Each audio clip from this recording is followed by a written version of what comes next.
to see AntiNomy versus one of the Chinese players, I'm assuming. Yeah. Okay, we'll see that now. So we got AntiNomy versus Japan with sort of a Chinese lettering there. Alright. This should be pretty good. Let's see how this one turns out. So, on this side here, we got Japan with a Chinese person name over there. And then down here, we have AntiNomy as the French. So we got France versus Japan. So France, right away, going to build a trading post, of course, because that's what French usually do. It's really imperative that France builds that trading post from the start, because it leads to a ton of good unit shipments down the road. As you know, France is really keen on their unit shipments, particularly in Age 3, so gotta keep the cards rolling when you're France. As for Japan, Japan's main goal is going to be shrine, shrine, shrine. Get a shrine here, get a shrine there, get a shrine everywhere. So, yeah, that's pretty much it. So, first shrine's going to go up here, right around these bison. It looks like it's going to be a 3-animal shrine, which is pretty good. Not the best, but it's something. Right. So, yep, get these villas on the cherry orchard so you can age up as soon as possible. Okay, so what's going to be the first card? 2 villagers. Okay. So, yep, 2 villagers. And that's probably going to be it for Age 1. And then I'm assuming you're going to go 5 shrines in Age 2. That's typically what you do. Has enlist regulars here. Interesting. So, does have the secondary emergency card for the town centers. I wonder if we might see that here today. If it seems like Japan is under a lot of heat, maybe they'll get enlist regulars so they can beef up the town center attack and then get some bigger levies of the sentries and irregulars. Okay. Anyways, looks like keeping the shrine on food.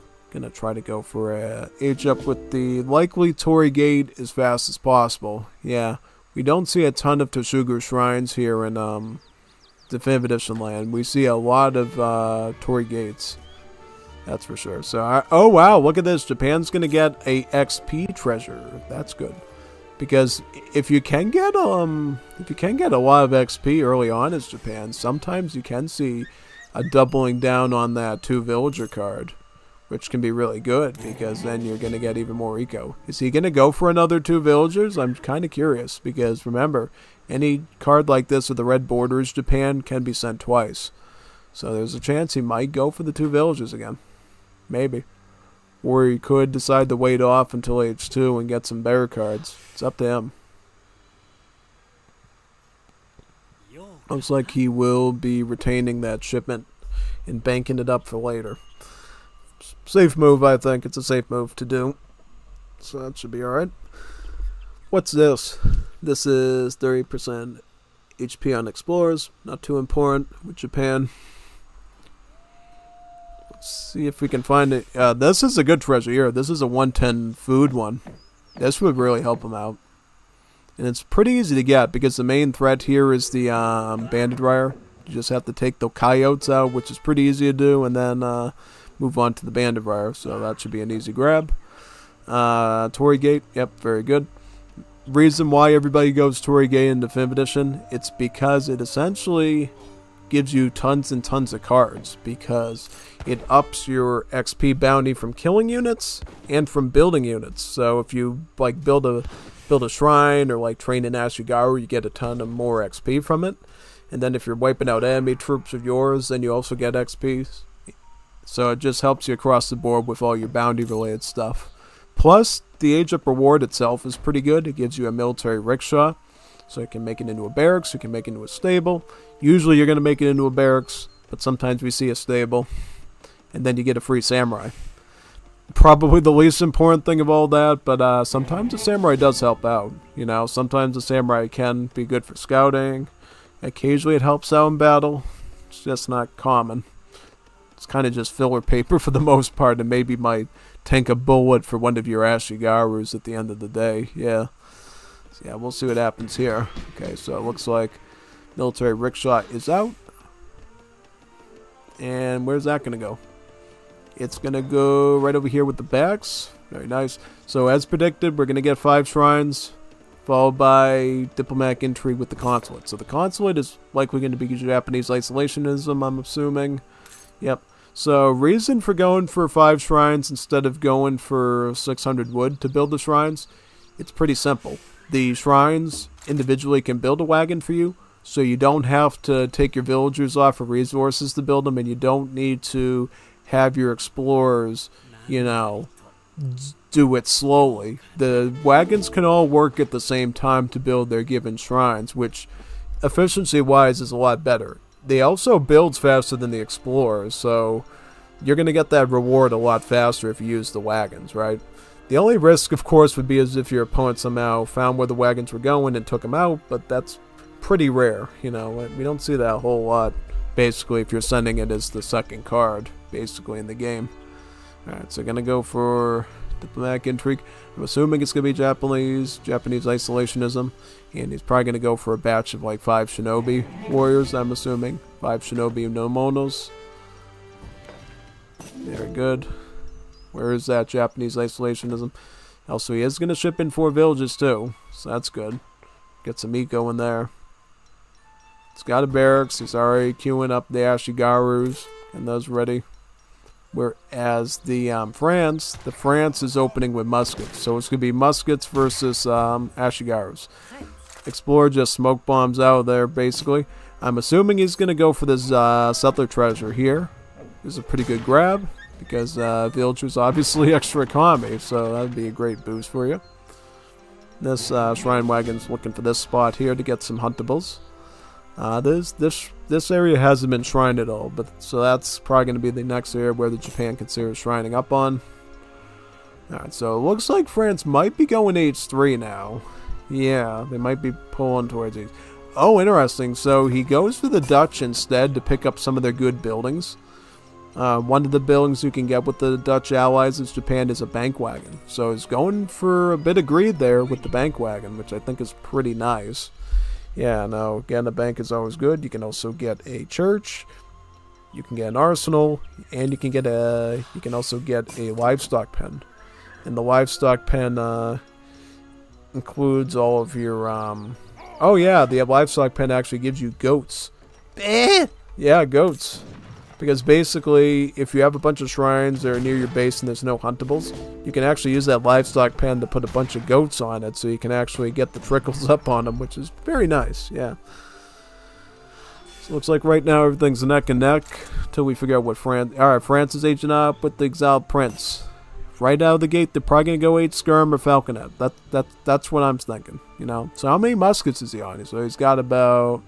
I'm just curious, he's got about 9 muskets, right? 9 muskets. So he's, I don't know, like if he's got 9 muskets, I might go with the skirms, because if he like doesn't have enough protection for the artillery, he might risk losing them. At least the skirms are a bit of a safer option, because even if you lose one, you got the other ones. Yeah, that's usually the case. Also picking up his villager stat cards in case of attack, picking up gang saw, so he can get enough wood for his houses, and keep up his military. That's very important. Yep, alright, so is training Kidasar and Skirmisher and shipping in Kidasar. So he's going for Splash Cav. He's going for Splash Cav against the Ashigarus. I think we saw that yesterday and it went pretty well, actually. So I think that's not the bad idea at all.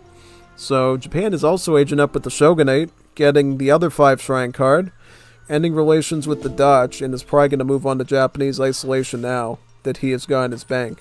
So it looks like he only went for the bank there. No, he didn't go for anything else. He just wanted to have that gold trickle. So a bit more unorthodox than the standard Japan player in D, which would normally just stick around in Japanese isolation. Usually, yeah.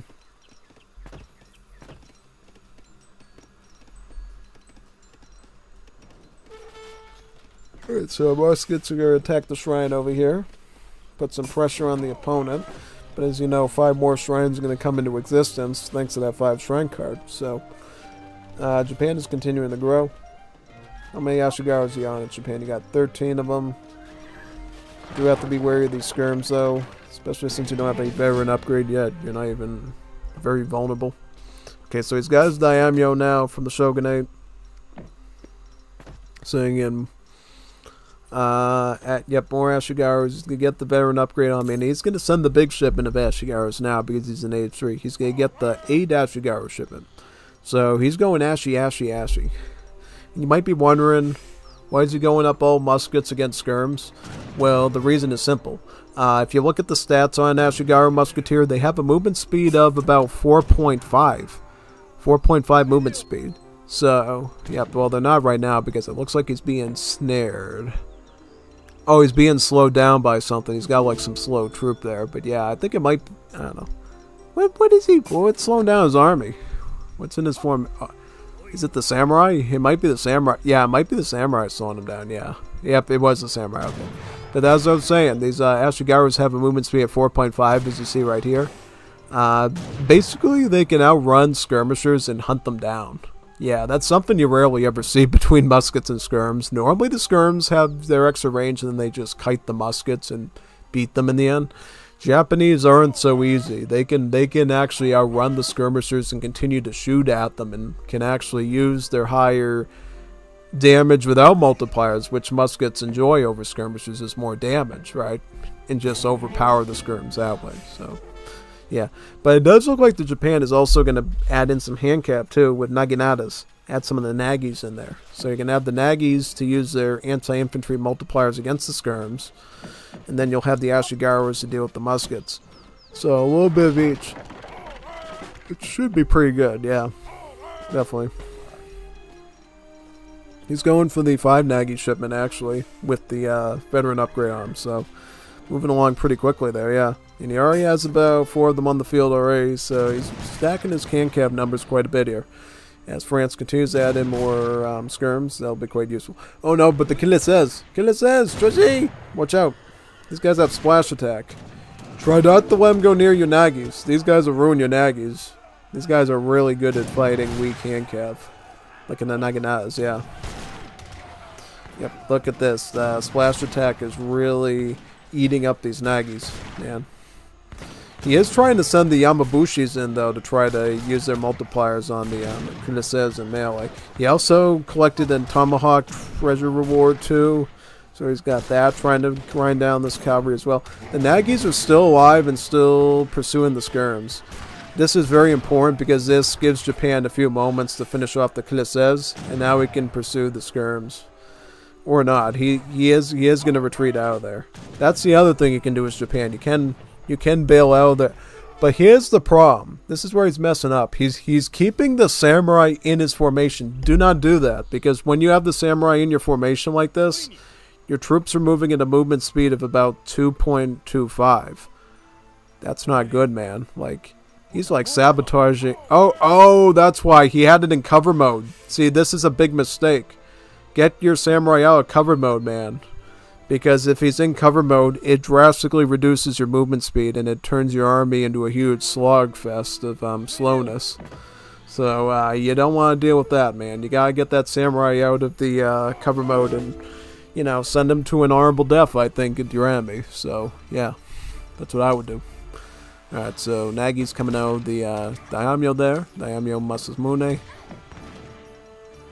Let's get some mining over there too. Very nice.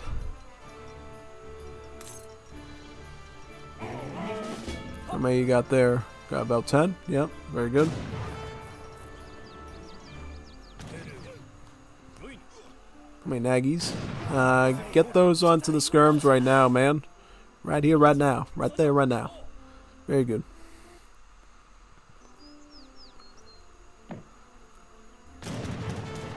Oh, get intervention. He's gonna... What is he on? Is he Japanese isolationism, right? Yep, so he's gonna probably get a batch of Yamabushis from that, right? Yep. That should be good against the cavalry, I'm assuming. Very nice. Look at all the dragoons, though. This is gonna be deadly against those Nagis. Yep, so where are the Yamabushis? Oh, he got received to a samurai. That's right, that's right. Look at all the Yamabushis he's got now. He's got like 13 of them. This would be great against the dragoons. He should make sure that these Yamas are right on top of those dragoons and forcing them back. Yeah, see, this is good. But let those Yamabushis do their job and just go after the dragoons. Alright. You got that samurai out of cover mode, right? Yep, very good. That was a good decision there. It was like slogging his army down and stuff. Alright, so Ashigarus are now going to pound in against all these skirms. And now you're going to get the dragoons. Oh, nice. Yep, good thrust. Boom. Very nice. Beautiful.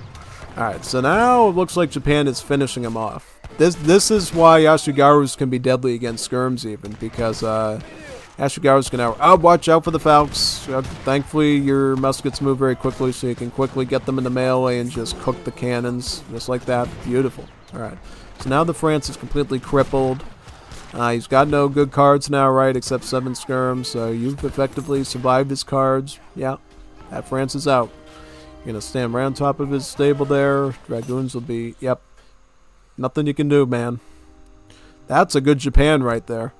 That was a good Japan right there. I'm telling you.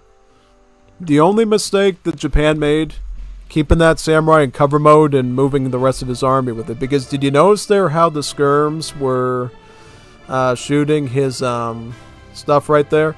You can't let that happen, because if France wanted to be really annoying, he could have just kept like shooting him, and he would have to like manually change it, and it would have been annoying. So just make sure you do that, you know. It's very important. Always make sure when you're basically moving an army in Age of Empires 3, you keep the cover mode units separate from your main army, so you don't get like hunted down by dragoons and skirms and stuff chasing you as you're retreating.